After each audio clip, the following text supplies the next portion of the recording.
अथ मंत्रपाठः।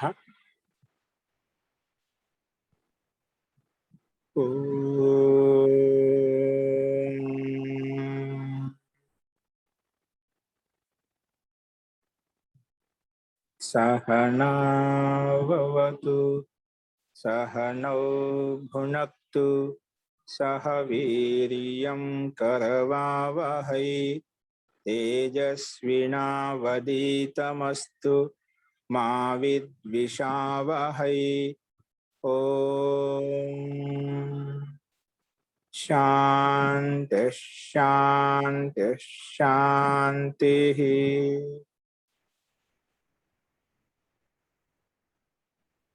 सर्वेभ्यो नमः। अंदरिकी नमस्कारम अंडी।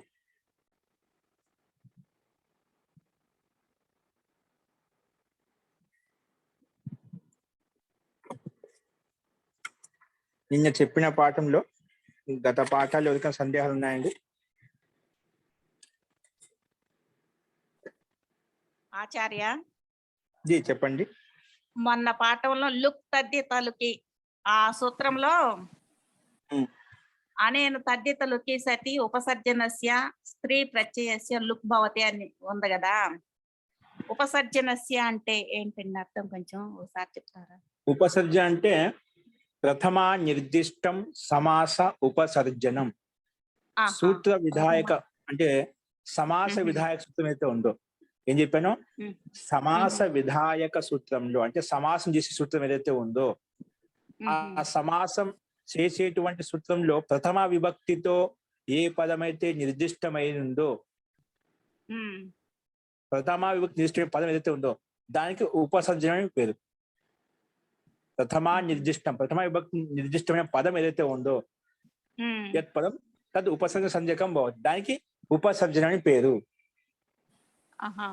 అర్థమైందా? ప్రథమ నిర్దిష్టం ఉపసర్జనస్య ఇక్కడ చూడండి, సవిష్ఠ ఇక్కడ మనకు విశాఖలో సమాస విధాయక సూత్రం ఏంటి? ఇక్కడ లేదు మనకు.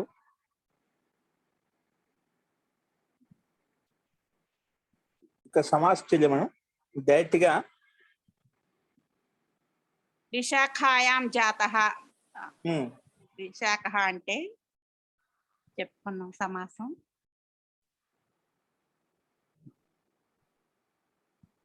సో ఇక్కడ సప్తమి విభక్తి తీసుకొచ్చాం డైరెక్ట్ గా. అది సమాస విధాయక సూత్రం ఏదైతే ఉందో ఆ సమాస సూత్రంలో మనకు ప్రథమ విభక్తితో నిర్దిష్టమైన పదం ఏదైతే ఉందో దానికి మనం ఉపసర్జన పేరు పెట్టుకుంటాం. దానికి ఉపసర్జన పేరు పెట్టుకుంటాం. ఇక్కడ చూడండి మనకు అతిక్రాంతం రాయం ఎత్తుకులం అతిరి కులం ఒకటి ఉంది అన్నమాట. ఇక్కడ వార్తికం ద్వారా అత్యాదయ క్రాంతాద్యర్థే ద్వితీయ. ఇక్కడ ప్రథమ నిర్దిష్టం యత్ పదంలో ఇక్కడ అత్యాదయ క్రాంతాద్యర్థే ద్వితీయ ఈ సూత్రంలో ఈ వార్తికంలో అత్యాదయ అనేది ప్రథమ విభక్తి బహువచనం. ఏంటండి? ప్రథమ విభక్తి ఏకవచనం కావచ్చు, ద్వివచనం కావచ్చు, బహువచనం కావచ్చు. ఇది మనం 47వ సూత్రంలో ఈ రూపసిద్ధి చేసుకుని వచ్చాము. ఒకసారి 47వ సూత్రం చూడండి. 47వ సూత్రము మనం చెప్పుకొని వచ్చాము. అతిరి కులం. ఇక్కడ అత్యాదయ క్రాంతాద్యర్థే ద్వితీయ అనే వార్తికం చేత మనం సమాసం చేశాం. ఇక్కడ ఈ సమాస విధాయక సూత్రంలో అత్యాదయ అనేది ప్రథమ విభక్తి నిర్దిష్టమై ఉన్నమాట. కాబట్టి ఇక్కడ మన విగ్రహ వాక్యంలో రై అం అతిస్సు అని పెట్టాం. ఇక్కడ అత్యాదయలో ఇక్కడ ఒక పదం ఉంటుంది అన్నమాట. ప్రథమ విభక్తితో నిర్దిష్టమైన పదం అయితే ఉందో ఇక్కడ మన విగ్రహ వాక్యంలో ఆ పదం ఖచ్చితంగా ఉంటుంది. ఆ పదం ఉపసర్జనం అంటారా? దానికి ఉపసర్జన పేరు అన్నమాట. అత్యాదయలో అతి శబ్దం ఉన్నాడు. అత్యాదయ కొన్ని శబ్దాలు ఇచ్చాయన్నమాట. అందులో శబ్దం ఇక్కడ ఉంది, అతి శబ్దం ఉంది. రై అం అతిస్సు దానికి ఉపసర్జన పేరు పెట్టాం. ఉపసర్జన ఏదానికైతే ఉపసర్జన పేరు పెట్టామో ఆ ఉపసర్జన ముందు తీసుకుపోతాం అన్నమాట. ఉపసర్జనం పూర్వం. నువ్వు ఎవరికైతే ఉపసర్జన పేరు పెట్టావో దాన్ని ముందు తీసుకెళ్ళు. ప్రతి సమాస విధాయక సూత్రం ఏదైతే ఉందో, సమాసం విధానం చేసే సూత్రం ఏదైతుందో ఆ సమాసం ఆ సూత్రంలో ప్రథమ విభక్తితో నిర్దిష్టమైన పదం ఏదైతే ఉందో ఆ పదము ఇక్కడ ఆ పదానికి ఉపసర్జన పేరు పెట్టాం. ఉపసర్జన. ఓకేనా? ఉమ్. అక్కడ ఖచ్చితంగా ఆ ప్రథమ విభక్తి ఇచ్చిన పదం ఏదైతే ఉందో ఖచ్చితంగా ఇక్కడ కూడా ఆ పదం ఉంటుందండి మనకు. విగ్రహవాక్యంలో ఖచ్చితంగా ఆ పదం ఉంటుంది మనకు, కంపల్సరిగా ఉంటుంది. అందుకే ఉపసర్జన పేరు పెట్టుకుంటాం అన్నమాట. ప్రథమ విభక్తితో ఇచ్చిన పదం ఏదైతే ఉందో ఖచ్చితంగా ఇక్కడ మన విగ్రహవాక్యంలో ఆ పదం ఉంటుంది అన్నమాట. అందుకే అది ఉపసర్జన పేరు పెట్టడం వల్ల ఆ ఉపసర్జన ముందు తీసుకెళ్తాం, ముందు తీసుకెళ్లి మన ఇష్ట సిద్ధి చేసుకుంటాం. అర్థమైందండి, ఓకే, ధన్యవాదాలు. అది చాలా ఉన్నాయి. మన సమాస ప్రకారం తెలిసినప్పుడు ఇంకా మనకి స్పష్టం అవుతుంది 2వ అధ్యాయంలో. ఇంకా అండి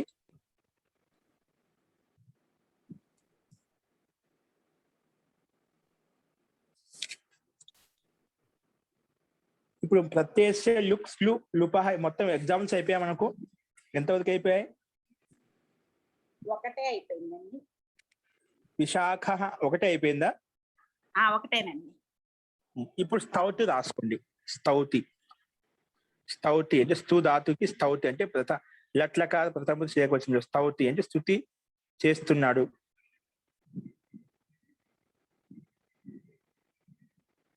స్తుతి చేస్తున్నాడు.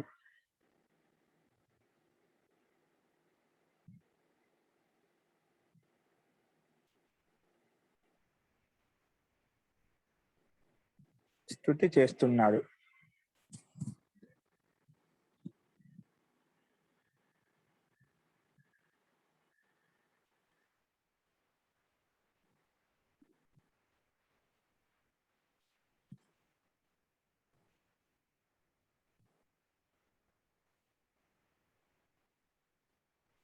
రాసుకోండి. స్టుయి స్తుతౌ ధాతు అండి. ఏ ధాతు? స్టుయి స్తుతౌ. స్క్రీన్ మీద కనిపిస్తుందండి. స్టుయి స్తుతౌ. స్టుయి అనేది ధాతువు, స్తుతౌ అనేది శబ్దం. స్తుతౌ అనేది శబ్దం.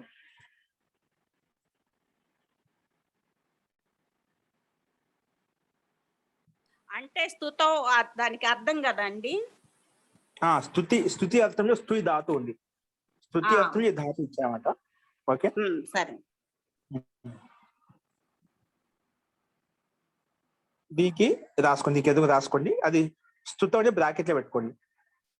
భూవాదయో ధాతవః.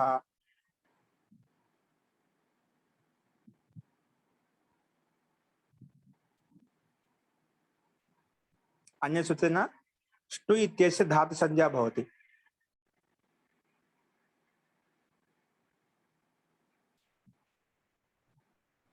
धातु संज्ञा పెట్టిన తర్వాత కింద ధాత్వాదేహ షహ సహ. స్క్రీన్ మీద కనిపిస్తుంది చూడండి, రాసుకోండి. ధాత్వాదేహ షహ సహ. ధాత్వాదేహ షహ సహ.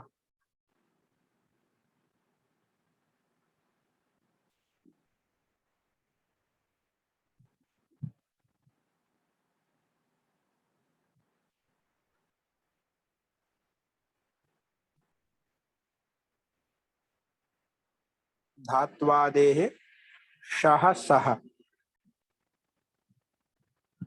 ఇదేమంటుంది? ధాతునకు ఆదిలో ఉండే మూర్ధన్య షకారానికి దంత సకారం చేస్తుందండి. సూత్రంలో స్పష్టంగా ధాత్వాదేహే, ధాతునకు ఆదిలో ఉండే షకారానికి షహ సహ భవతి అని రాసుకుని. అనేన సూత్రేణ ధాతో ఆది షకారస్య సకారః భవతి. షకారస్య సకారః.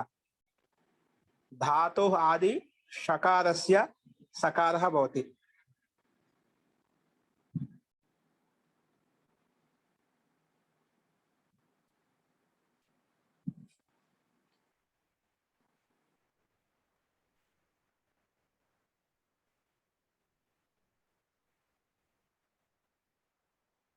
धातु आदि शकारस्य सकारः भवति.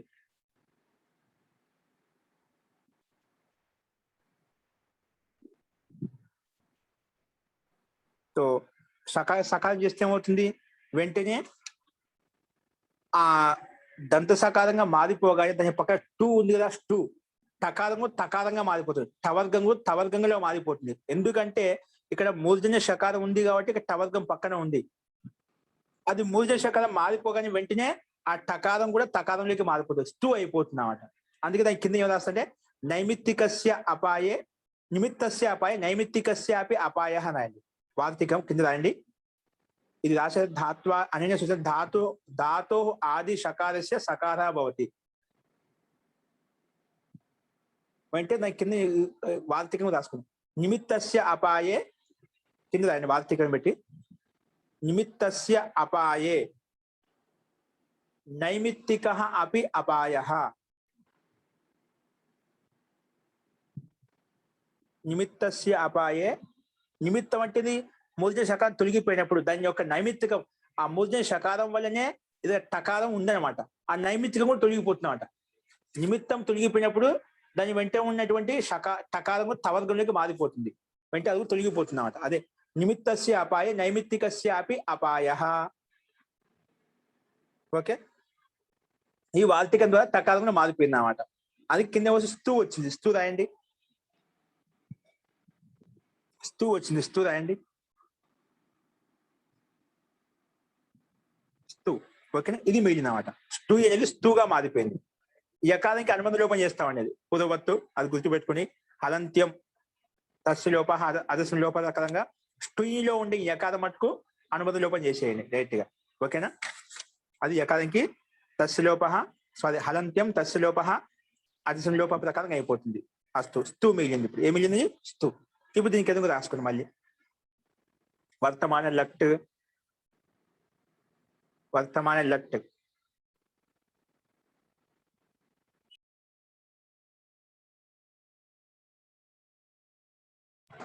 అనన్య సూచితేన वर्तमान काले अर्थे धातोः लट् प्रत्ययः भवति. वर्तमान काले अर्थे धातोः लट् प्रत्ययः भवति. वर्तमाने काले अर्थे धातोः लट् प्रत्ययः भवति. धातुः लट् प्रत्ययः भवति. तो लट् తీసుకోండి. స్తు లట్ ఏమొచ్చింది? స్తు లట్, స్తు లట్. ఇప్పుడు దీనికి ఎందుకు రాయండి మళ్ళా? లట్ ఇత్యేస్య అనుబంధ లోపః, లట్ ఇత్యేస్య అనుబంధ లోపః. అప్పుడు ఏమవుతుంది? ఇల్లు లకారం పొల్లు మిగులుతుంది. ఇల్లు లకారం పొల్లు.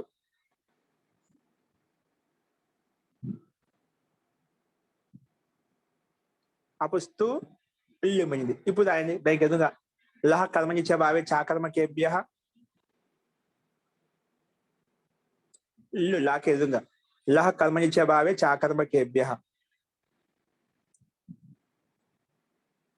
లహ కర్మణి చ భావే చాకర్మకేభ్యః. అనేన సూత్రేణ లకారः కర్తరి అర్థే భవతి. ఈ సూత్రం ద్వారా లకారము ఈ లకార కర్తార్థులు ప్రత్యయం వస్తుంది చెప్పినాడు. అనేన సూత్రేణ లకారः కర్తరి అర్థే భవతి. लकारः कर्तरी अर्थे भवति.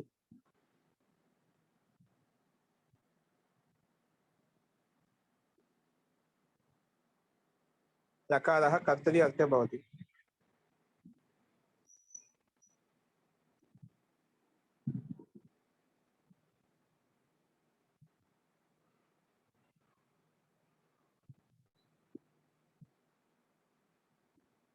लकारः कर्तरी अर्थे भवति. किंद रायंడి మళ్ళీ లస్య ఇదం అధికార సూత్రం. లస్య ఇదం అధికార సూత్రం. ఈ లస్య అధికారంలో ఉంది తిప్ తస్జి. ఆ సూత్రం తెలుసుకోవాలి. మళ్ళీ రాసుకోండి. అస్మిన్ అధికారే లస్య అధికారంలో అస్మిన్ అధికారే తిప్ తస్జి డాష్ డాష్ పెట్టేసండి. తిప్ తస్జి డాష్ డాష్ పెట్టేసి అనేన సూత్రేణ అనేన సూత్రేణ పూర్వవత్ प्रथम पुरुष एकवचने तिप् प्रत्ययः भवति. प्रथम पुरुष एकवचने तिप् प्रत्ययः भवति. प्रथम पुरुष एकवचने तिप् प्रत्ययः भवति. अनेन सूत्रेण प्रथम पुरुष एकवचने तिप् प्रत्ययः भवति. तिप् प्रत्यय लकार स्थान इल्लु लकारं పొల్లు దాని స్థానంలో వస్తుంది. प्रथम पुरुष एकवचने तिप् प्रत्ययः लकार स्थाने भवति. स्पष्टता కోసం అలా రాసుకోవచ్చు. लकार स्थाने भवति.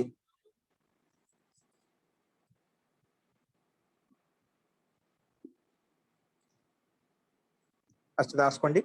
అప్పుడు ఏమొస్తుంది? స్తు తిప్, స్తు తిప్, స్తు తిప్, స్తు తిప్.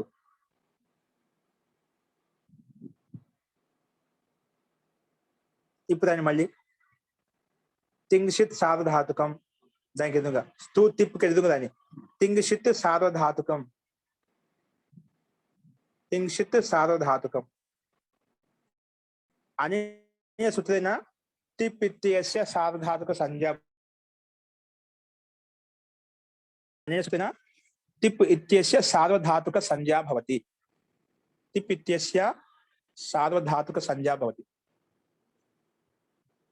అనేన సూత్రేణ తిప్ ఇత్యస్య సార్వధాతుక సంజ్ఞా భవతి, తిప్ ఇత్యస్య సార్వధాతుక సంజ్ఞా భవతి. ఓకే, ఇప్పుడు నెక్స్ట్ అండి మళ్ళీ కర్తరీ షప్. సార్వధాతుక సంజ్ఞా ఇంప్లిమెంట్ ఎలా వచ్చింది? వెంటనే కర్తరీ షప్ వచ్చిందండి. రాసుకోండి కర్తరీ షప్, కర్తరీ షప్, కర్తరీ షప్.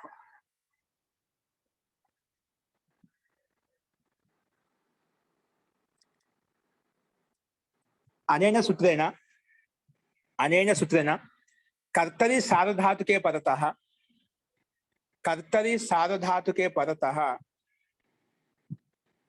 अनेन सूत्रेण कर्तरी सार्वधातुके परतः,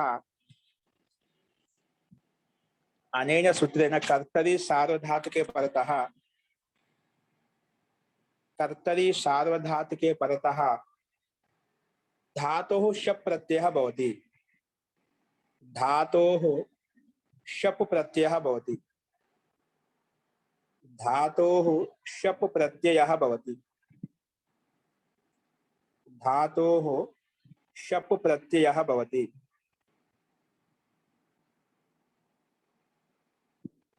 तो धातु ఏంటిగా స్తు, స్తు దాని పక్కనే వస్తుంది. రాయండి స్తు షప్పు తిప్పు, స్తు షప్పు తిప్పు, స్తు షప్పు తిప్పు. ఇది రాయండి స్తు షప్పు తిప్పు. దీనికి ఎదురుగా మళ్ళీ బాణం గురించి రాసుకోండి. షప్పు వచ్చిన వెంటనే ఇది వచ్చిందండి. ఎందుకంటే అదాది గణంలో ఉన్నది ధాతు. స్తు ధాతు అదాది గణం యొక్క ధాతు. అదాది గణం ధాతు అనుకోండి వెంటనే ఈ సూత్రం వస్తుంది. రాసుకోండి అది ప్రభృతిభ్యః శపః, అది ప్రభృతిభ్యః శపః, అది ప్రభృతిభ్యః శపః, అది ప్రభృతిభ్యః శపః.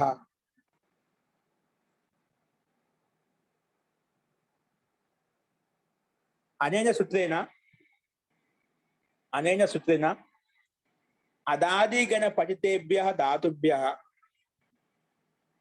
అనేన సూత్రేణ అదాదిగణ, అదాదిగణ పఠితేభ్యః ధాతుభ్యః, అదాదిగణ పఠితేభ్యః ధాతుభ్యః పరః,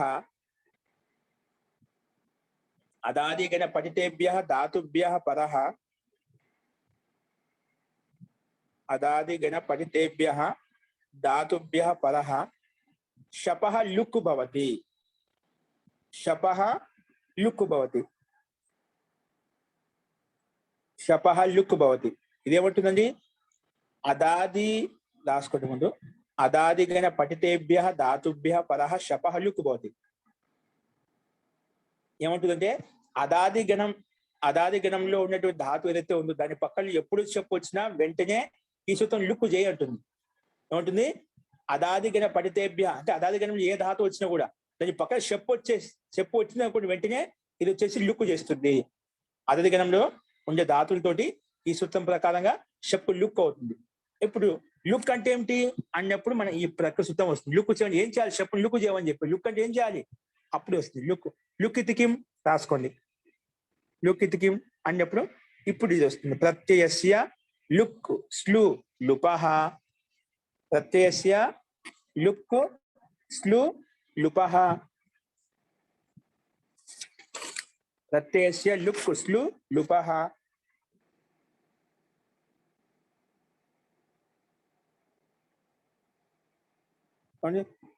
అనేన సూత్రేణ ప్రత్యయస్య అదర్శనస్య అనేన సూత్రేణ ప్రత్యయస్య అదర్శనస్య లుక్ సంజ్ఞా భవతి.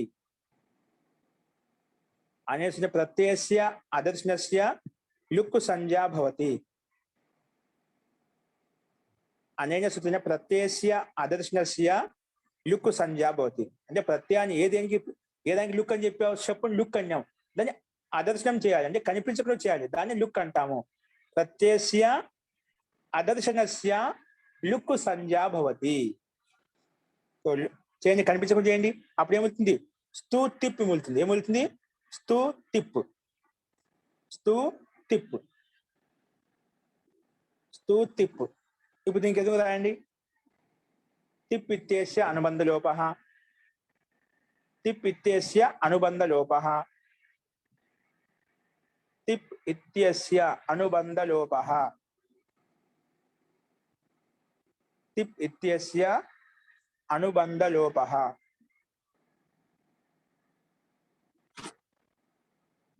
టిప్ ఇత్యస్య అనుబంధ లోపః.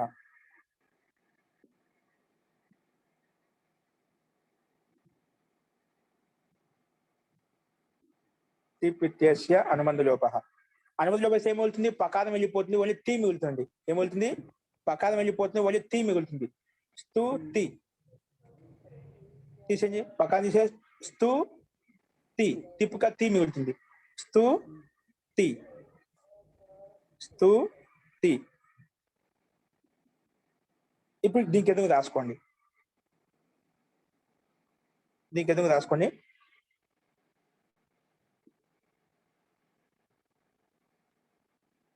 ఇక్కడ ప్రకృతం యొక్క ఉపయోగం వినియోగం తెలిసిపోయింది కదా. ఇక్కడ లుక్ అది ప్రభృతిభ్య శపహ వచ్చేసి లుక్ చేయమని చెప్పి, లుక్ అంటే ఏం చేయాలి అన్నప్పుడు నిశ్చితం చెప్పిందంటే, ఆ షప్పు లుక్ అంటే కనిపించుకొని చేయాలి. ఇక్కడ ఆ షప్పు ఉండదు, అందుకే చేస్తే కనిపించుకొని చేస్తే షప్పు మొత్తం తీసేసాం అనమాట. అందుకే స్తూ టిప్ మాత్రం మిగిలింది. టిప్ అనుబంధం ఉపయోగిస్తే టీ మిగిలింది. ఇప్పుడు దీనికి ఎదురుగా మళ్ళీ ఉతో వృద్ధిర్ లుకి హలి రాయండి. ఉతో వృద్ధిర్ లుకి హలి. ఉతో చూసి రాసుకోండి, కనిపిస్తుంది. ఉతో ఉతో వృద్ధిర్ లుకి హలి. ఉతో వృద్ధిర్ లుకి హలి.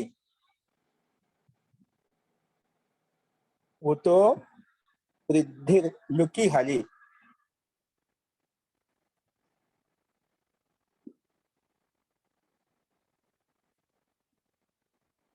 రాసుకోండి. అనేన సూత్రేణ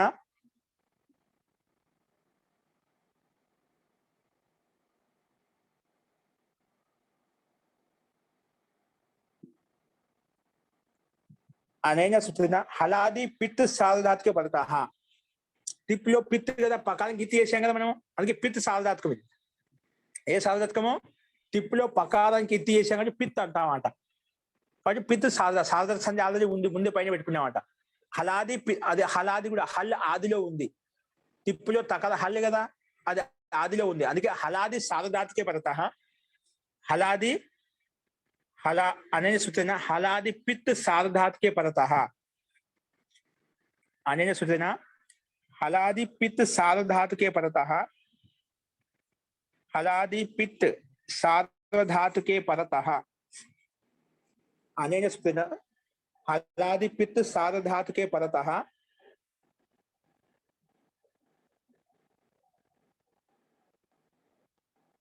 సార్వధాతుకే పడతాహ. ఉకారాంతస్య అంగస్య ఉకారాంతస్య అంగస్య ఉకారాంతస్య అంగస్య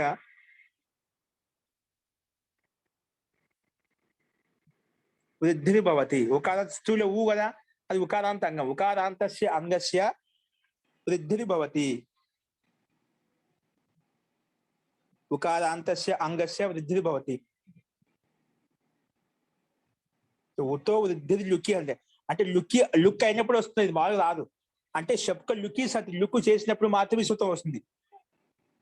కానీ లుక్ తో సంబంధం అనమాట. లుక్ చేసాం కానీ ఉతో వృద్ధిర్ లుకి హలి అంటే లుకి సతి, హలాది సాధారణ పక్కన ఉన్నప్పుడు లుకి అంటే లుక్ అయినప్పుడు అప్పుడు ఉకారాంత అంగం ఏదైతే ఉందో అప్పుడు అలాంటి ఉకారాంత అంగానికి వృద్ధి చేస్తుంది. ఓకే. సో వృద్ధి భవతి, వృద్ధి కిం, వృద్ధి చేస్తున్నట్టుంది. వృద్ధి అంటే ఏమిటి? వృద్ధి కిం అన్నప్పుడు వృద్ధి రాదే, తెలుసు కదా. వృద్ధి రాదే, వృద్ధి రాదేశ్ అంటే ఆ ఐ ఔ ఇది ఏతేషాం అంగానం వృద్ధి సంజ్ఞా భవతి. ఆ ఐ ఔ ఇది ఏతేషాం అంగానాం వృద్ధి సంజ్ఞా భవతి. ఆ ఐ ఔ ఇది ఏతేషాం అంగానాం వృద్ధి సంజ్ఞా భవతి.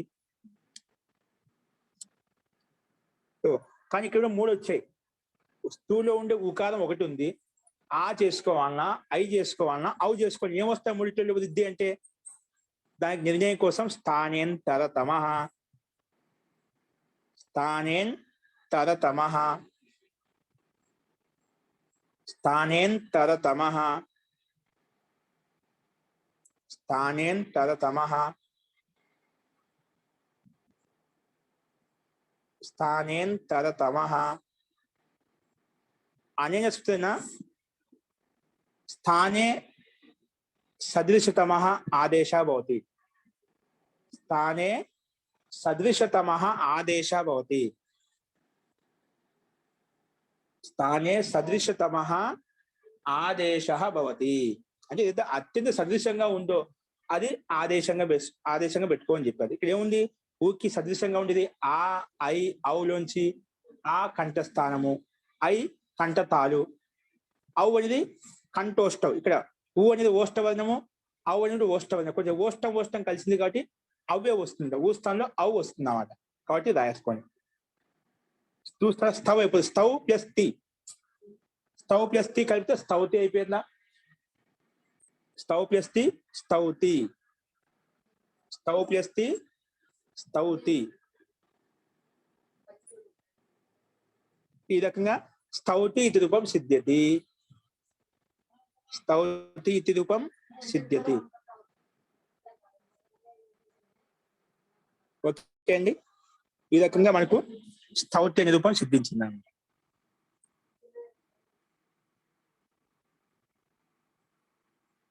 అర్థమైంది?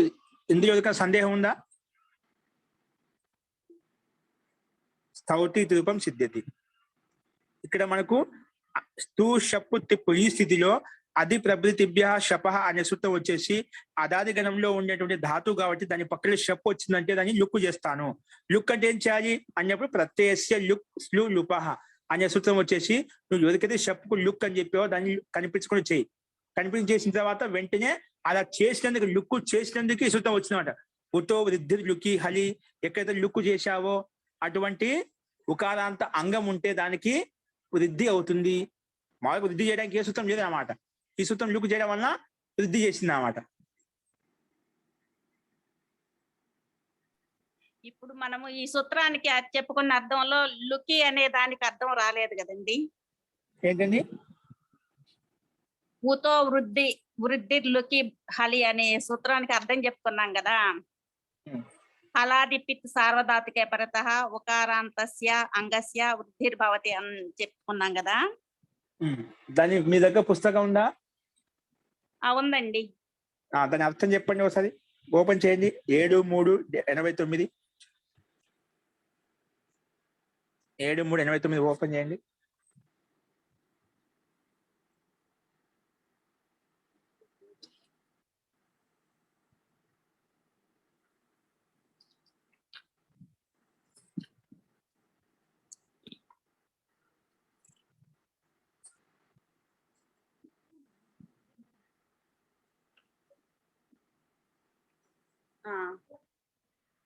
ఏమంటుంది సూత్రం చెప్పండి.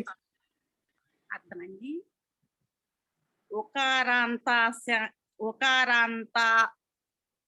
ఉకారాంతస్యాంగస్య వృద్ధిర్భవతి లుకి సతి. ఎప్పుడు లుక్ అయినప్పుడే ఉకారాంత సంఘర్ష వృద్ధిర్భవతి. లుక్ అయినప్పుడే అవుతుంది. సూత్రంగా స్పష్టం లుకి చెప్పండి. రాలేదు. మనం రాస్తున్న దానిలో అది కూడా పెట్టుకుందామండి. అది కూడా పెట్టుకోండి, పర్వాలేదు. లుకి సతి ఉకారాంత సంఘర్ష వృద్ధిర్భవతి. హలాది పిత్ సార్వధాతుకే పరతః ఉకారాంత సంఘర్ష వృద్ధిర్భవతి లుకి సతి. లుకి హోనప్పుడే, లుక్ అయినప్పుడు మాత్రమే వస్తుంది. మిగతా సందర్భం రాదు. చివరకు పెట్టేస్తున్నామండి. ఇక్కడ ఎందుకంటే మనకు గుణం ప్రాప్తం కానీ సార్ధాత్ కార్ధాత్ గుణం వృద్ధి ఏ సూత్రంతో ప్రాప్తం లేదండి మనకు. వృద్ధి సూత్రం లేదు, కానీ మనకు వృద్ధి కావాలి. అందుకోసం ఈ సూత్రం రచించాల్సి వచ్చిందన్నమాట మహర్షి పాణినికి. సార్ధాతు కార్ధాతుకు ప్రకారం గుణం అవుతుంది, స్తోతి అవుతుంది, కానీ మనకు కావాలి స్తౌతి కావాలి. స్తౌతి వృద్ధి కావాలి. వృద్ధి కావడం కోసం ఈ సూత్రాన్ని మనం తీసుకోవాల్సి వస్తుందన్నమాట. ఇది ఎప్పుడు వస్తుంది? లుక్కు చేసినప్పుడే వస్తా అని చెప్పింది, అంటే లుక్కు చేసాం, అందుకే స్తౌతి రూపం సిద్ధించింది. అందుకని షప్పు తీసుకొచ్చి దాన్ని లోపం చేసాము అన్నమాట. లుక్కు చేసాం, లోపం లుక్ అనాలి. లుక్ చేసాం. ఓకే అండి, సరే. ఈ రకంగా మనకు స్తౌతి అనే రూపం సిద్ధించింది అనమాట. నెక్స్ట్ రాసుకోండి. ఇప్పుడు లుక్కి ఉదాహరణ చూసాం మనం. ఇప్పుడు మన సూత్రంలో ప్రత్యయ ప్రత్యయానికి లుక్కు, స్లు, లుప్ 3 ఉన్నాయి. 3లో లుక్కు ఉదాహరణ చూసాం. ఇప్పుడు నెక్స్ట్ స్లూకి ఉదాహరణ ఏ విధంగా ఉంది చూద్దాం. స్లూకి ఉదాహరణ రాసుకోండి. స్లూకి ఉదాహరణ ఏంటి? జుహోతి అంట, అంటే హవనం చేస్తున్నాడు, హోమం చేస్తున్నాడు. జుహోతి, జుహోతి.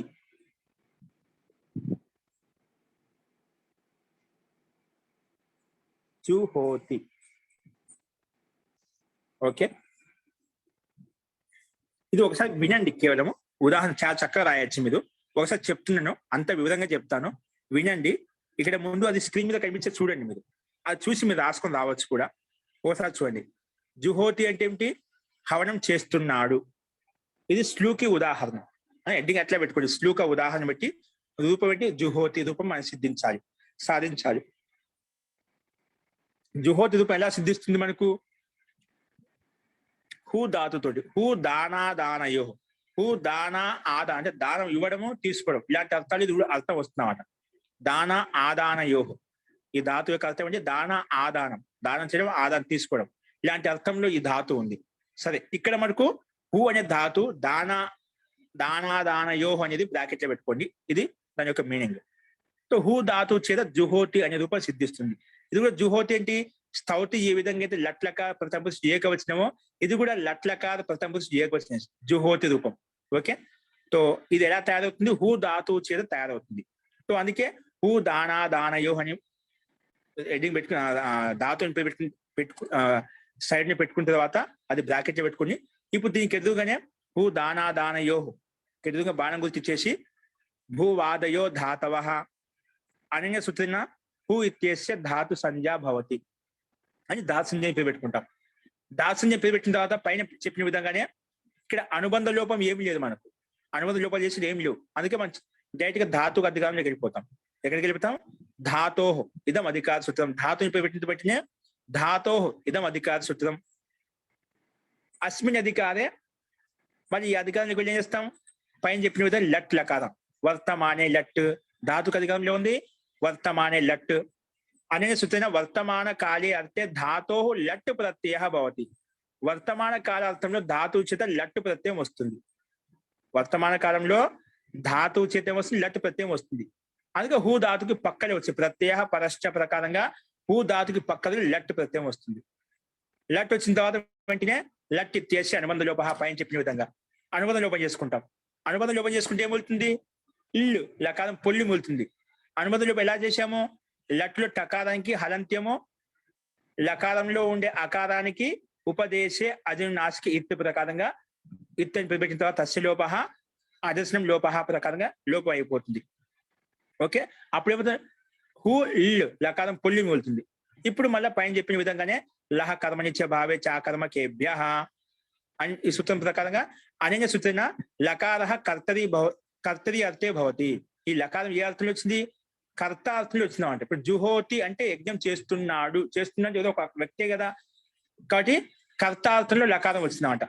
కాబట్టి కర్తరి అర్థే లకార భవతి అని మనం రాసుకుంటామట. తర్వాత లస్య ఇదం అధికార సూత్రం. ఆ లకారాన్ని ప్రతినిధించుకోవాలి. లస్య అధికారానికి వెళ్ళాలి. లస్య ఇదం అధికార సూత్రం. ఈ అధికారంలో ఉంది అస్మిన్ అధికారే పూర్వవర్తి. ఇక్కడ పైన చెప్పిన విధంగానే tip plus G dash dash పెట్టేసి అనేన సూత్రేణ ప్రథమ పురుష ఏకవచనే టిప్ ప్రత్యయ భవతి. ఇక్కడ ప్రథమ పురుష ఏకవచన టిప్ ప్రత్యయం తెచ్చుకుంటాం. టిప్ ప్రత్యయ ఎక్కడ ప్రత్యయం అనగానే ప్రత్యయ పరశ్చ ప్రకారంగా ధాతుకి పక్కనే వస్తుంది. అందుకే హూ టి, హూ టిప్ ఏంటండి? Who tip. అక్కడ పైన స్తూ తిప్పు పెట్టుకుని ఇక్కడ హూ తిప్పు అని పెట్టుకుంటాం. ఓకే, తిప్పు రాగానే వెంటనే మళ్ళా తింగ్షిత్ సారధాతుకం ప్రకారంగా దీనికి సారధాతుక సంజ్ఞ తింగ్షిత్ సారధాతుకం అనే సూచన తిప్పు ఇచ్చేసే సారధాతుక సంజ్ఞ భవతి. సారధాతుకం పేరు పెట్టిన వెంటనే మళ్ళా కర్తరి షప్ వస్తుంది వెంటనే. ఎందుకంటే కర్తరి షప్ అనే సూత్రం వచ్చి షప్ తీసుకొని రావాలంటే ఖచ్చితంగా సారధాతుకం పక్కన ఉండాలి. అంటే అందుకే సారధాతుకం పేరు పెట్టుకున్నాం మనం. అందుకే కర్తరి షప్ వస్తుంది. కర్తరి షప్ వచ్చి పైన చెప్పిన విధంగానే అనే సూచన కర్తరి సారధాతుకే పరతః ధాతోః షప్ ప్రత్యయః భవతి. కర్తరి సారధాతుకే పరతః ధాతోః షప్ ప్రత్యయః భవతి. పైన రాసిన ఇదే మొత్తం ఇక్కడ రాస్తాం. సో షప్ ఎక్కడ వస్తుంది? ధాతుకు పక్కనే వస్తుంది. అక్కడ స్తు ధాతుకి పక్కన తీసుకొచ్చాం, ఇక్కడ హూ ధాతుకి పక్కన తీసుకొస్తాం. అందుకే హూ షప్పు తిప్పు అప్పుడు ఆ రకం మధ్యలో అయిపోయింది అనమాట. అంటే హూ ధాతు తిప్ ప్రత్యయం మధ్యలో షప్ వచ్చింది. ధాతు పక్కనే కూర్చోబెట్టాలి, ఆ రకం మధ్యలో అయిపోయింది. అందుకే హూ షప్పు తిప్పు. ఓకే, కానీ ఇది ఏ గణంలో ఉందంట షప్పు? ఇది జుహోత్యాది గణంలో ఉందంట. అదాది గణంలో ఉంటేనే అది ప్రభృతిభ్య షప వచ్చి దానికి షప్పు లుక్కు చేసేది. కానీ ఇది అదాది గణంలో లేదు. ఏ గణంలో ఉందంట? జుహోత్యాది గణంలో ఉంది. అందుకే వెంటనే అది ప్రభృతిభ్య శప స్థానంలో మనం ఆ సూత్రం రాయకుండా రాస్తాము. జుహోత్యాదిభ్య స్లుహు. సూత్రం చెప్తుంది స్లుహు అంటుంది. ఏమిటి? జుహోత్యాదిభ్య స్లుహు. జుహోత్యాది గణంలో ఉండేటువంటి ధాతు పక్కన ఎప్పుడు షప్పు వచ్చినా దానికి స్లూ చేసుకో అని చెప్తుంది. ఏం చేసుకోవాలంటే స్లూ చేయాలంట. పైన చెప్పింది అదాది గణంలో ఉండే ధాతు ఎప్పుడు వచ్చిందని పక్క అదాది గణంలో ఉండే ధాతువు పక్కలో ఎప్పుడు షప్ ప్రత్యయం వచ్చింది దానికి లుక్కు చేయమని చెప్పింది. అది ప్రభృతి షప్ అని చెప్పి లుక్కు చేసుకోమని చెప్పింది. అదే గణంలో ఉంటే లుక్ అవుతుంది. కానీ జుహోత్యాది గణంలో ఉందనుకోండి, జుహోత్యాది గణంలో ఉండే ధాతు పక్కన షప్ వచ్చిందనుకోండి దానికి ఏం చేయాలంటే స్లూ అవుతుంది. ఎవరు చెప్తుంది ఈ మాట? జుహోత్యాదిభ్య స్లుహు ఏం చెప్పింది? జుహోత్యాది గణంలో ఉండే ధాతు పక్కల షప్కు స్లూ చేయి అని చెప్పింది. జుహోత్యాదిభ్య స్లుహు అనేన సూత్రేణ జుహోత్యాది గణ పడితేభ్య ధాతుభ్య శప స్లు భవతి. అనేన సూత్రేణ జుహోత్యాది గణ పఠితేభ్య ధాతుభ్య శప స్లు భవతి అని రాస్తాం. అంటే జుహోత్యాది గణంలో పడిన ధాతుల పక్కన షప్ ఉంటే దానికి స్లూ అవుతుంది. పైన రాసిన అక్కడ అదాది గణ పడితేభ్య అని చెప్పాము. ఇక్కడ జుహోత్యాది గణ పడితేభ్య రాస్తే అయిపోయాం. అట్లా అదాది గణ పడితేభ్య కింద జుహోత్యాది గణ పఠితేభ్య. జుహోత్యాది గణంలో ఉండే ధాతువు పక్కన షప్కు స్లూ అవుతుంది. ఇప్పుడు స్లూ చేయమని చెప్పి, స్లూ అంటే ఏం చేయాలి? స్లూ చేయమని చెప్పు. షప్కు స్లూ అవుతుంది. షప స్లూ అవుతుంది, షప్కు స్లూ అవుతుంది. స్లూ అంటే ఏం చేయాలి? అప్పుడు మన ప్రకృత సూత్రం వస్తుంది. రాసుకోండి, ఈ విధంగా రాసుకోవాలి. ప్రత్యయస్య లుక్ స్లు లుపహ అని ఇప్పుడు ఈ సూత్రం రాస్తాం. దీనికి అర్థం ఏమి రాస్తాం? అనే సూత్రం ప్రత్యయస్య అదృశ్య స్లు సంజ్ఞా భవతి. అక్కడ లుక్ సంజ్ఞా భవతి అని చెప్పాము. ఇక్కడ ఏమంటే స్లు కాబట్టి అనేన సూత్రం ప్రత్యయస్య అదృశ్య స్లు సంజ్ఞా భవతి. ప్రత్యయాన్ని అదృశ్యం చేయడానికి స్లు అంటాము, ప్రత్యయాన్ని కనిపించకుండా చేయడానికి స్లు అంటాము అని చెప్పి రాస్తాం. అనేన సూత్రం ప్రత్యయస్య అదృశ్య లుక్ సంజ్ఞా భవతి పైన రాశాము. ఇక్కడ లుక్ కాకుండా అనేన సూత్రం ప్రత్యయస్య అదృశ్య స్లు సంజ్ఞా భవతి అని చెప్పి ఇక్కడ రాస్తాం. సో స్లు అంటే ఏమిటి? అది కనిపించకుండా చేయాలి, దాన్నే స్లు అంటాం. అది కనిపించకుండా చేస్తే ఏమవుతుంది? హూ తిప్పు వెళ్తుంది. ఏం వెళ్తుంది? హూ తిప్పు. షప్ వెళ్ళిపోయింది అన్నమాట. మా తిప్పుకో పైన చెప్పిన విధంగా అనుబంధ లోపం చేసుకుంటాం. హలంత్యం తస్య లోప అదృశ్య లోప. అప్పుడు ఏం వెళ్తుంది? తి వెళ్తుంది. అది కింద రాస్తాము హూ తి, హూ తి. ఇప్పుడు మళ్ళీ ఎదురుగానే స్లూ చేయడం వల్ల లాభం వచ్చింది. అక్కడ మనకు పైన అది ప్రభృతిభ్య శపాతు లుక్ చేయడం ఏం లాభం వచ్చింది? అక్కడ మనకు అది ప్రభృతిభ్య శప అనే సూత్రం చేత లుక్ చేయడం ఏం లాభం వచ్చింది మనకు? ఉతో వృద్ధి లుకి హరి అనే సూత్రం వచ్చి వృద్ధి చేసింది. అందుకే ఇష్టసిద్ధి మనకు సిద్ధించింది అన్నమాట. ఇష్టరూపం సిద్ధించింది అన్నమాట. అది వచ్చి వృద్ధి చేసింది, లేకపోతే గుణం ప్రాప్తమయ్యేది. వృద్ధి చేయడం వల్ల స్థౌత్య రూపం సిద్ధించింది. అంటే స్థుతిస్తున్నాడు అనే రూపం సిద్ధి మనకు కలిగింది. కానీ ఇక్కడ స్లు అని పేరు పెట్టి ఏం లాభం వచ్చింది? అక్కడ వృత్తో వృద్ధి లుకి ప్రకారంగా వృద్ధి ప్రాప్తమైంది. ఇక్కడ స్లూ చేయడం ఏం లాభం కలిగింది అంటే దానికి లోపం అంటే స్లూ చేయడం వల్ల స్లవ్ అనే సూత్రం ద్విత్వం చేసింది, ద్విత్వ లాభం కలిగింది. ఎక్కడ స్లూ చేస్తామో నువ్వు ఎప్పుడు స్లూ చేసినా అప్పుడు ఆ ధాతుకు ద్విత్వం అవుతుంది. ఇక్కడ లుక్ చేయడం వల్ల ధాతుకు వృద్ధి ఏ విధంగా అయిందో ఇక్కడ స్లూ చేయడం వలన స్లవ్ అనే సూత్రం వచ్చేసి ధాత్మకు రెండు చేసుకో, ధాత్మకు ద్విత్వం చేసుకో అని చెప్పింది. ఏం చెప్పింది? స్లవ్ అనే సూత్రం వచ్చేసి ఇంకా ఇచ్చారు చూడండి. స్లవ్ అనే సూత్రం వచ్చేసి ధాతునకు దిత్వం అవుతుంది. ఇక్కడ ఇవ్వలేదు, రాయండి. పక్కన ఇచ్చారు స్లవ్ దిత్వ. స్లవ్ అనే సూచన ధాతో ద్వే భవత, ధాతు రెండు అవుతాయి. స్లు పరత ధాతో ద్వే భవత. స్లవ్ అంటే స్లవ్ పరత, స్లవ్ అనే కనిపించకపోయింది అది. ఆ స్లవ్ పక్కన ఉంది కదా, ముందు ఉండేది కదా. స్లవ్ పక్కన ఉంటే అంటే స్లు పక్కన ఉంటుంది. స్లవ్ అంటే స్లు అని అర్థం. స్లు పక్కన ఉంటే ధాతు ద్వే భవత, రెండు ద్వే అంటే రెండు అవుతాయి, ద్వే భవత అని చెప్పింది. ఓకేనా? సో ఈ లాభం కలిగింది మనకు. స్లు చేయడం వల్ల ఏం లాభం కలిగింది? స్లవ్ అనే సూత్రం వచ్చేసి ధాతుకు రెండు చేసుకో అని చెప్పింది. అందుకే స్లవ్ పరత ధాతు ద్వే భవత అని రాస్తాం. అప్పుడు ఏమవుతుంది? ధాతు హూ ధాతు హూ తి.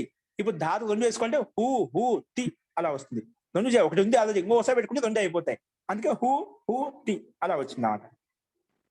వచ్చిన వెంటనే మళ్ళీ రెండు చేశాం కదా, రెండు చేసిన వెంటనే ఈ సూత్రం వస్తుంది. ఇది పూర్వోభ్యాస. ఏమంటుంది? పూర్వో అభ్యాస. ఇది వచ్చేమంటుంది? నువ్వు ఎవరికైతే రెండు చేశావో అందులో మొట్టమొదటి దానికి అభ్యాసం అని పేరు పెట్టుకో. ఏం చెప్పింది? పూర్వోభ్యాస అనే సూత్రం వచ్చి పూర్వో అభ్యాస. పూర్వంలో ఏదైతే ఉందో దానికి అభ్యాసం అని పేరు పెట్టుకో. నువ్వు ఎవరికైతే రెండు, ఏ ధాతుకైతే రెండు చేశావో అందులో మొట్టమొదటి దానికి అభ్యాసం అని పేరు పెట్టుకో అని చెప్పింది. ఓకేనా? అందుకే దాని సూత్రార్థం ఏదైనా రాస్తాం. అనేన సూత్రేణ ఎత్ర ద్వే భవత, ఎక్కడైతే రెండు చేశామో, ఎక్కడైతే ద్వే భవత రెండు చేశామో తత్ర పూర్వస్య అభ్యాస సంజ్ఞా భవతి. తత్ర అక్కడ పూర్వస్య పూర్వంలో ఉండేదానికి అభ్యాస సంజ్ఞా భవతి, అభ్యాసం అని పేరు పెట్టుకుంటాము. ఓకేనా? ఈ సూత్రం వచ్చేసి ఏం చేసింది?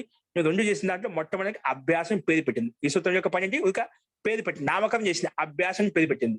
ఓకే?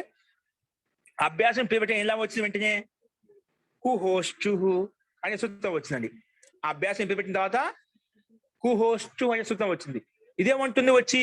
కుహోష్చు అనేది అభ్యాసే కవర్గస్య చవర్గాదేశో భవతి అంటుంది. నువ్వు ఎవరికైతే అభ్యాసం పేరు పెట్టావో, ఎవరికైతే అభ్యాసం పేరు పెట్టావు, అలాంటి అభ్యాసంలో కవర్గం ఉంటే గిన, అంటే కవర్గంలో ఉండే అక్షరం ఉంటే దానికి చవర్గ అక్షరం వస్తుంది. కవర్గంలో ఉండే అక్షరం ఉంటే దానికి చవర్గం యొక్క అక్షరం వస్తుంది. ఇక్కడ మనకి ఏమైనా కవర్గం యొక్క అక్షరం ఉందా? లేదు. కానీ కుహోష్చు అని ఉందండి. కవర్గం అని ఉండాలి, లేదంటే హూ అన్న ఉండాలి. రెండు వచ్చాయన్నమాట.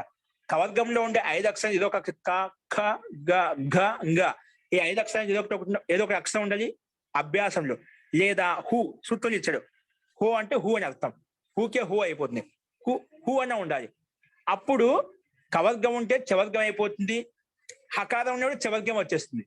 హకారం ఉన్న కూడా చవర్గం వచ్చేస్తుంది. కానీ హకారం ఇప్పుడు కవర్గ స్థానంలో చవర్గం వస్తుంది. ఇదైతే బాగానే ఉంది.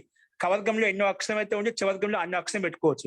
కానీ హకార స్థానంలో చవర్గం ఎలా వస్తుందండి? చవర్గం ఏ అక్షరం పెట్టుకోవాలి? ఏది హకారానికి సమానంగా ఉండేది? చ ఛ జ ఝ ఞ. ఇక్కడ ఏది అదే సమానంగా క్రమసంఖ్య కలపడానికి లేదు. కవర్గ స్థానంలో చవర్గం కలుపుకోవడం అయితే బాగుండేది. కవర్గానికి మొట్టమొదటి అక్షరం, చవర్గంలో మొట్టమొదటి అక్షరం, కవర్గంలో రెండో అక్షరానికి ఇది రెండో అక్షరం, అలా క్రమంగా 5 అక్షరాలకు 5 అక్షరాలు ఉన్నాయి కాబట్టి పెట్టుకోవడానికి వీలుగా ఉంది. కానీ హకారానికి ఏం వస్తుంది? హకార స్థానంలో చవర్గంలో ఉండే 5 అక్షరాలు ఏం పెట్టుకోవాలి? హకార స్థానంలో 5 అక్షరాలు వచ్చాయి. దానికి నిర్ణయం కోసం వస్తారు స్థానేంతరతమః అనే సూత్రం వస్తుంది. ఇప్పుడు స్థానంలో ఏదైతే అత్యంత దగ్గరగా ఉందో అది పెట్టుకోని చెప్తున్నాను. ఇప్పుడు హకారానికి అత్యంత హూ అంటే హకారానికి అత్యంత దగ్గరగా ఉండేది ఏంటి? ఇచు యశా స్థాలవ్యాః.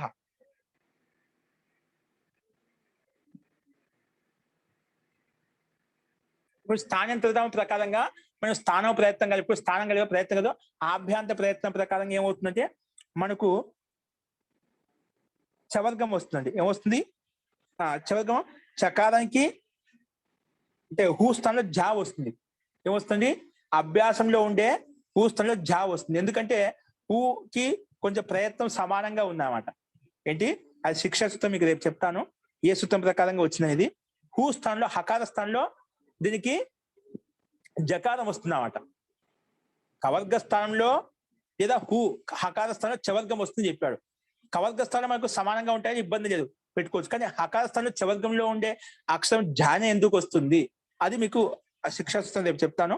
ఆ సూత్రం ప్రకారంగా హూ స్థానంలో హకార స్థానంలో జకారం వస్తుంది, మహాప్రాణం ఝ. ఎందుకు ఇది మహాప్రాణం, ఇది కూడా మహాప్రాణం అంట. హా హా అనేది రెండు, హకారం కూడా మహాప్రాణము, జకారం కూడా మహాప్రాణం. ప్రాణం మహాప్రాణం రెండు కలిసాయి కాబట్టి ఇక్కడ ఝ వచ్చేసింది. ఓకేనా, అది సూత్రం కూడా రేపు చెప్తాను. సో హూ ఝ, హూ స్థానం వచ్చింది, అభ్యాసంలో ఉండే హూ స్థానంలో ఒత్తు ఝ వచ్చిందండి.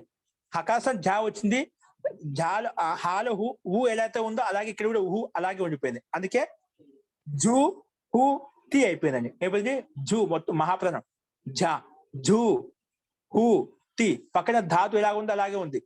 అభ్యాసంలో ఉండే హూకి మాత్రమే ఝా చేశాము, ఝాలో హూ ఎలాగైతే ఉందో అలాగే ఉంది. అందుకే హూ, జూ హూ తి అలాగ వచ్చింది అన్నమాట. ఇప్పుడు ఈ స్థితిలో అభ్యాసే చర్చ అనే సూత్రం వచ్చేసి అభ్యాసంలో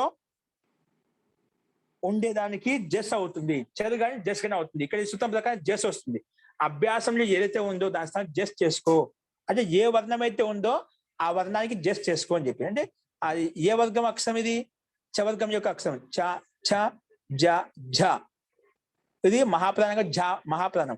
ఈ మహాప్రాణానికి జకార స్థానం ఏం చేసుకోవాలంటే జస్ జబ గడ దస్ లో జా వచ్చేస్తుందండి. ఏమొస్తుంది జ, ఎందుకంటే అది జా చవర్గం యొక్క అక్షరము, జస్ లో చవర్గం జస్ ప్రత్యాహం జస్ వర్ణం అంటే జ, ఇది చవర్గం యొక్క అక్షరం.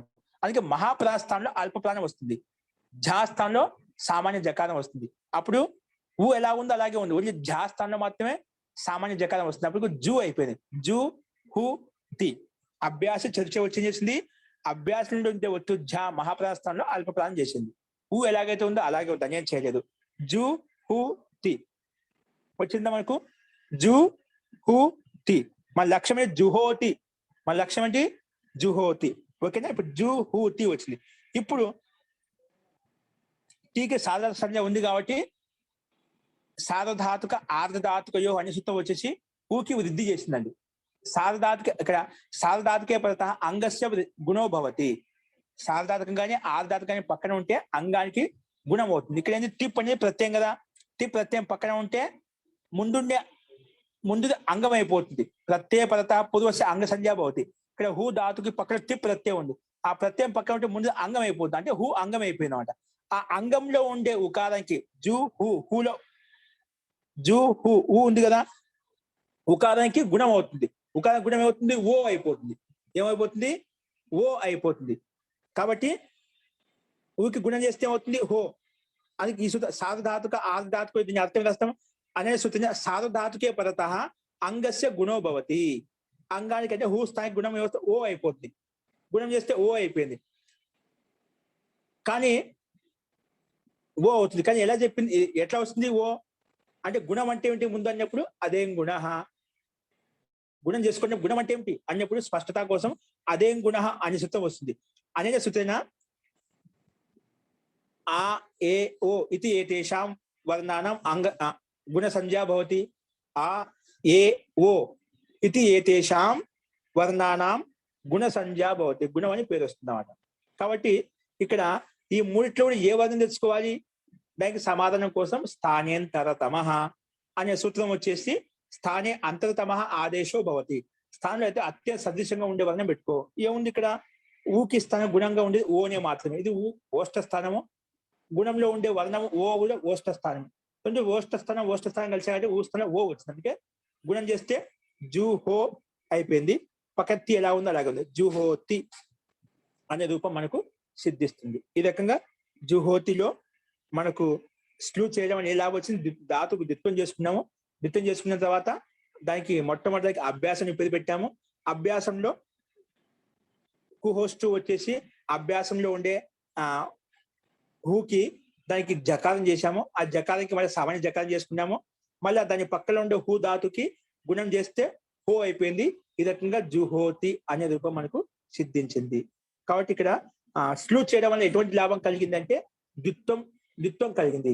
పైన లుకు చేయడం వల్ల ఏ విధంగా వృద్ధి లాభం కలిగిందో ఇక్కడ స్లూ చేయడం వల్ల ధాతులకు ద్విత్వం చేశాము, అది మనకు ఈ లాభం కలిగింది. స్లూ చేసుకునే లాభం కలిగింది, ద్విత్వం చేసుకోగలిగాము. ధాతుకు రెండు అయింది కాబట్టి మనకు ఇష్ట సిద్ధి జుహోతి అనే రూపం సిద్ధించింది. ఓకే, ఈ రకంగా దీన్ని రాయాలి. ఓకే, అందరూ ప్రయత్నం చేయండి. నేను కావాలంటే నేను రేపు రాయిస్తా అండి. అయితే రాసిన గ్రూప్ లో పెడతాను, చూసుకోవచ్చు, ఇబ్బంది లేదు. ఓకేనా? కాబట్టి ఈ రకంగా అందరూ ప్రయత్నం చేయండి. ఎందులో ఎవరికైనా చెప్పిన దాంట్లో సందేహం ఉందా అండి? ఇప్పుడు చెప్పిన దాంట్లో సందేహం ఉందా? మహోదయ నమస్తే మహోదయ. ఎప్పుడు స్లూ వచ్చినా గానీ ద్విత్వమే వస్తుందా ఇంకా? ద్విత్వం. దీని ప్రయోజనం అన్ని చోట్ల, ఇక్కడేం కాదు, ఎక్కడైనా ఎప్పుడు స్లూ చేసినా ఖచ్చితంగా ద్విత్వం వస్తుంది, స్టవ్ వస్తుంది. ద్విత్వం చేయడం కోసం ఈ ప్రయోగం.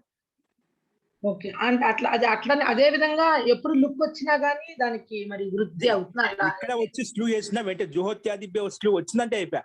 ఖచ్చితంగా ఆ దాని వల్ల లాభం ఏంటి? స్లవ్ ధాతువు ద్విత్వం చేసుకోండి, ఏ ధాతువునా కానీ ద్విత్వ ప్రయోజనం.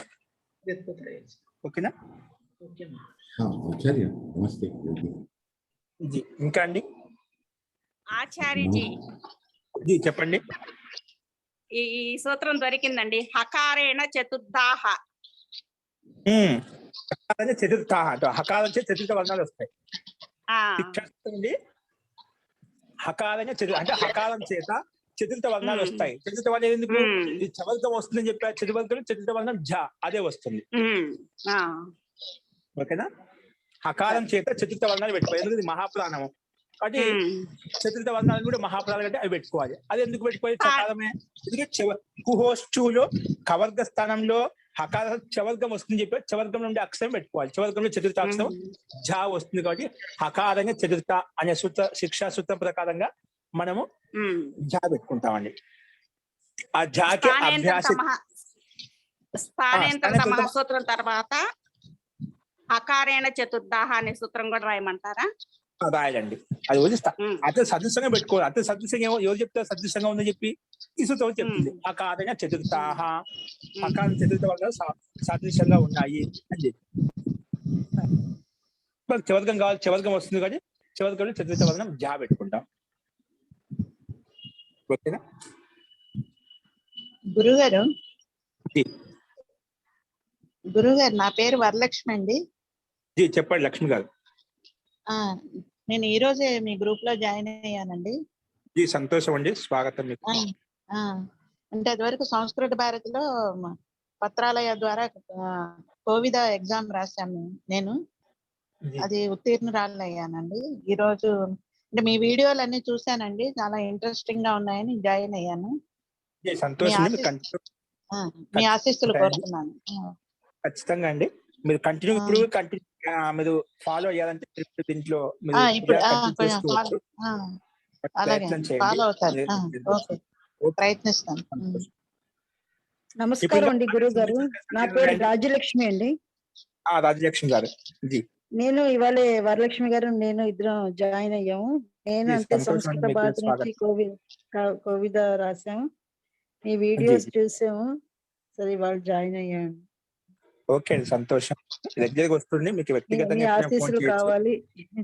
ఖచ్చితంగా అండి, ఆశీస్సులు ఎప్పుడు ఉంటాయి. మీరు కష్టపడుతూ ఉంటేనా భగవంతుడు అందరికీ ఆశీర్వాదం ఇస్తూ ఉంటాడు. కష్టపడే వాళ్ళకి భగవంతుడు అందరికీ అండగా తోడుగా ఉంటారు, వాడిని ముందు తీసుకెళ్తూ ఉంటారు. ప్రతి గురువులు కూడా మీకు సహకరిస్తారు. కష్టపడే వాళ్ళకి అందరికీ సహాయంగా ఉంటుంది. కష్టపడే వాళ్ళకి అందరూ సహాయకులుగా వస్తారు. మనం ఎక్కడైనా చూస్తుంది లోకంలో కూడా. కాబట్టి మీరు తపన జిజ్ఞాస మీద ఉన్నాయి, ఈ సంస్కృత పట్ల శ్రద్ధాభక్తి ఉన్నాయి. ఖచ్చితంగా ఆశీస్సులు గురువులో ఉంటాయి. ఈశ్వరుని యొక్క ఆశీర్వాదం ఎల్లప్పుడూ ఉంటుంది. మీరు ప్రయత్నం చేయండి. మీకు ఎటువంటి డౌట్ వచ్చినా ఎప్పుడైనా వ్యక్తిగతంగానే ఫోన్ చేయొచ్చు. ఇంకా మీకు సహపాఠకులు ఉన్నారు, వాళ్ళు మీకు హెల్ప్ చేస్తారు చాలా మంది. లేదంటే కాని పక్షంలో నేను ఎప్పుడైనా వ్యక్తిగతంగా ఫోన్ చేసినా నేను చెప్తాను. ఓకేనా? ధన్యవాదాలు. ఓకే అండి, అస్తు. సో ఈ రకంగా ప్రయత్నం చేయండి. కాని పక్షంలో మనము రేపు చెప్పుకుందామండి. అస్తు. ఇంకెవరి సందేహాలు ఉంటే మనం మంత్రపాఠ అయిపోతా చూద్దామండి. మంత్రపాఠ.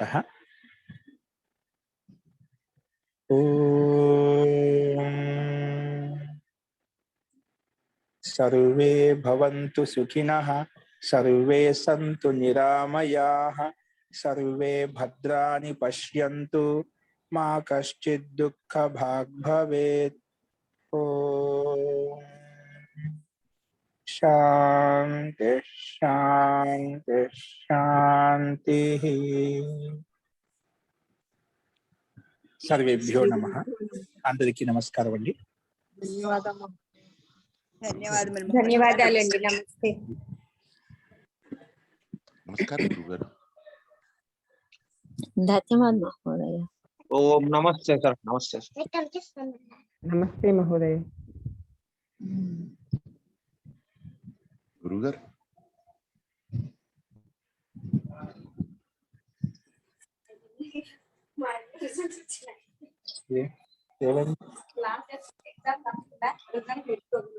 పాస్ అయ్యారా మళ్ళీ గురుగారు ఇక్కడ నుంచి మళ్ళీ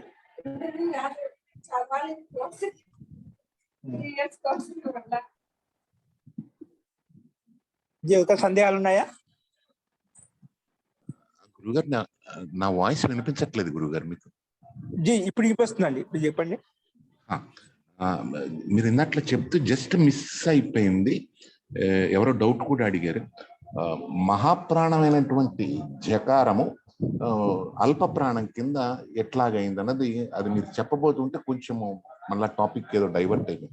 అల్ప ప్రాణం అంటే ఇక్కడ ఇప్పుడు అభ్యాస చర్చ అనే సూత్రం వచ్చి చెప్పిన అభ్యాసంలో ఉన్నటువంటి వర్ణం అయితే దాంట్లో జస్ట్ పెట్టుకో అని చెప్పింది. జస్ట్ కానీ చెరగాని పెట్టుకోవాలి. ఇక్కడ మనం జస్ట్ పెట్టుకుంటున్నాం. జస్ట్ అంటే జస్ట్ లైక్ జా బా గా డా దా ఈ 5 అక్షరాలు ఉన్నాయి. ఈ 5 అక్షరాలు ఏం పెట్టుకోవాలి? అది అభ్యాసంలో చవర్గం యొక్క అక్షరం ఉంది కాబట్టి చవర్గం యొక్క అక్షరం ఏదైతే ఉందో అదే పెట్టుకుంటాం. అంటే ఇప్పుడు జా బా గా డా దాలో జకారమే అది చవర్గం యొక్క అక్షరం, అది అల్ప ప్రాణమే ఉంది, అదే పెట్టుకుంటాం. ఎందుకంటే జా బా అనేది పవర్గం, అది సాదృశ్యంగా లేదు. జా బా గా అది కవర్గం, ఇది సాదృశ్యంగా లేదు. డా తవర్గం, ఇది సాదృశ్యంగా లేదు. దా చవర్గం, ఇది తవర్గం సాదృశ్యంగా లేదు. సాదృశ్యంగా ఉండేది ఏంటి? జా, మొట్టమొదటి జబా గడసి జా అంటే ఇది కూడా వర్గాక్షరం కాబట్టి దాంట్లో జకారం వచ్చేసింది. జా స్థానంలో సామాన్య జకారం వచ్చేసింది. అర్థమైంది. అభ్యాస చర్చ అనే సూత్రం ప్రకారం జస్ వచ్చిందండి. అభ్యాసంలో ఉండే వర్ణం ఏంటంటే జస్ చేసుకో. జస్ ఏం చేసుకో, వర్గాక్షరం ఏది సమానంగా ఉంది, ఏదో సదృశ్యంగా ఉందో స్థానియంతరతమ నియమ ప్రకారంగా అదే వచ్చేసి ఇక్కడ జకారం వచ్చేసింది, సామాన్య జకారం. నాకు ఇప్పుడు అర్థమైంది ఏంటంటే బేసిక్ గా నేను అభ్యాస చర్చ అనేటటువంటి సూత్రాన్ని నేను అర్థం చేసుకోలేదన్నమాట. ఓకే, ఒకసారి ఓపెన్ చేయండి, మీకు ఇంకా క్లారిటీ వచ్చేసింది. ఓకేనా? అట్లాగే. నమస్తే, అస్తు, ధన్యవాదాలు మహారాజ్.